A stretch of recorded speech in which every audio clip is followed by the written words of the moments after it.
Galnet News Special, The State of the Galaxy. With so much having happened in the galaxy over the past year, it's worth pausing to look back on what's happened, and at what may happen in the future.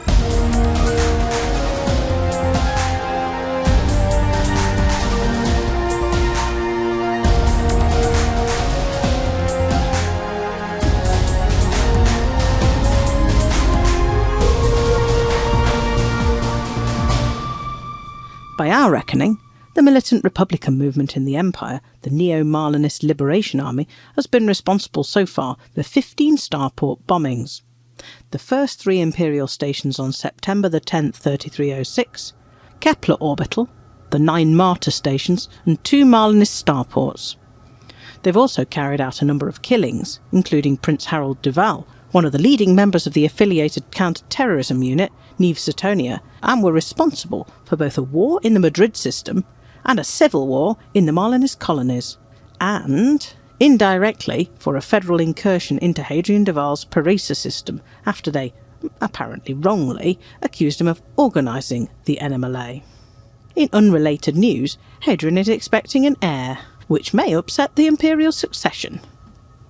The loose end in the story of the NMLA is Master Bomb Maker Theta 7, who engineered a daring escape from the Imperial Interrogation Facility, Serene Harbour, a facility that the Empire firmly denies exists, and who remains on the loose.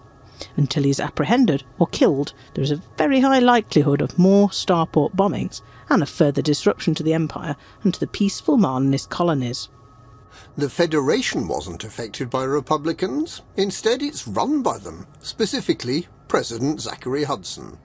Hudson has been challenged in several ways over the year. Corporatist businessman Jupiter Rochester of Core Dynamics attempted a corporatist takeover of the Federation and had to be defeated in battle twice before he could be arrested. Conveniently, his arrest coincided with the Starship One trial, in which it was discovered that Rochester had bribed a number of individuals in the Federal Navy, including Hudson's close friend Fleet Admiral Vincent, to assassinate then-President Jasmina Halsey in 3301. Rochester, who may know important facts about whether President Hudson had any involvement in the plot to remove his predecessor from power, was conveniently sentenced to life imprisonment in solitary confinement without a proper trial, so any evidence he might have will never be heard.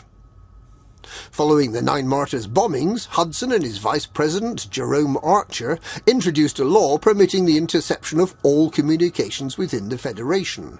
Massively unpopular, the law led to a number of factions leaving the Federation, taking their star systems with them. Until Hudson does a U-turn on this divisive law, the Federation is likely to continue losing systems. Alliance Prime Minister Edmund Mahon was also affected by Jupiter Rochester, rescuing ship manufacturer Lacon from Rochester's predatory takeover bid. The Alliance elections resulted in a record second term for the Prime Minister. No Prime Minister had ever previously won a second term, allowing Mahon to continue his expansionist policies, pushing the Alliance into space previously held by the Thargoids. Mahon's attempts to create an alliance against the Thargoids at the Galactic Summit in March this year failed when the 9 Martyrs bombings resulted in the summit ending early. Consequently, anti-Thargoid research agency Aegis remained underfunded. When it lost a megaship full of valuable Guardian technology, the work at Aegis was suspended, leading to the resignation of a number of senior figures, something that created an opening for someone else to take over the fight against the Thargoids.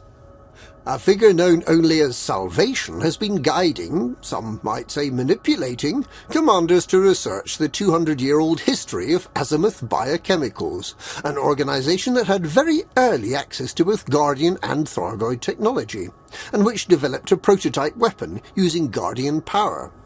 Salvation, who has an uncanny ability to predict where Thargoids will strike next, claims to have used this weapon to clear the Cornsar system off Thargoids, and there are certainly an impressive number of crashed Thargoid interceptors in the system. But can we trust Salvation if we have no idea who or what he is? And will his intervention lead to the long-absent Thargoid hive ships finally making an appearance? Azimuth biochemicals found the sites in the Coalsack Nebula that the Alliance is now exploiting.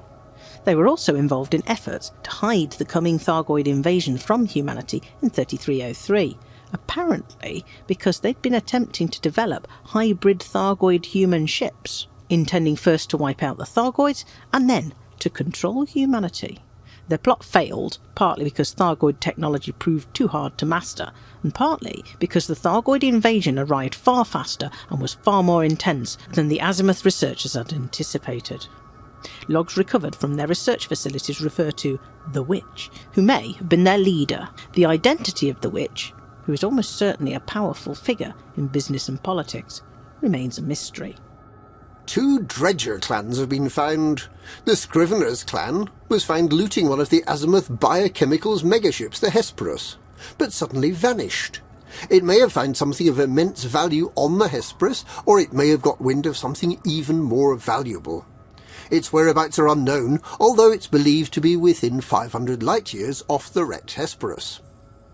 The other Dredger clan, the Blue Viper Club, brought onion head gamma strain to the Kumo Council, a drug now used both medicinally and recreationally.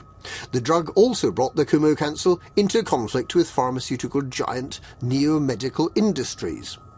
The Sirius Corporation, under its ruthless leader Li Yongri, is rumoured to be assisting the Kumo Council in distributing the onion head. The Sirius Corporation has also had a hand in several big expansions. It was Sirius who established the Marlinist colonies after the Imperial crackdown on the NMLA caused Marlinists to flee. When Prime Minister Mahon failed to achieve his stretch goal for building new starports, the Sirius Corporation stepped in to assist. And when an unexpected guest at the Sirius-hosted Galactic Summit, Kumo Council pirate Archon Delane declared his interest in expanding and becoming a galactic-wide power, it was Sirius who stepped in with the knowledge and funding to establish additional Kumo Council starports. Sirius had no hand in the Thargoid-worshipping Far God cult, though. Public subscription helped this nutty but harmless sect to build 3 megaships.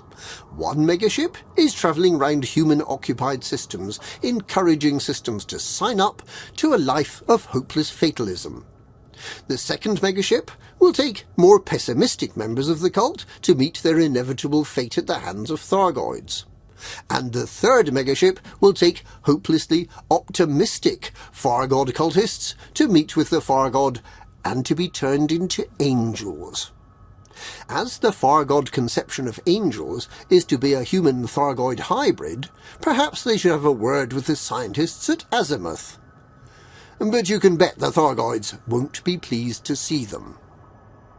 Meanwhile, another witch, Senator Ximena Torval, has split with Mastopolos Mining, the corporation her imperial slaves lived and died for, and has set up what she calls Torval Mastopolos Mining.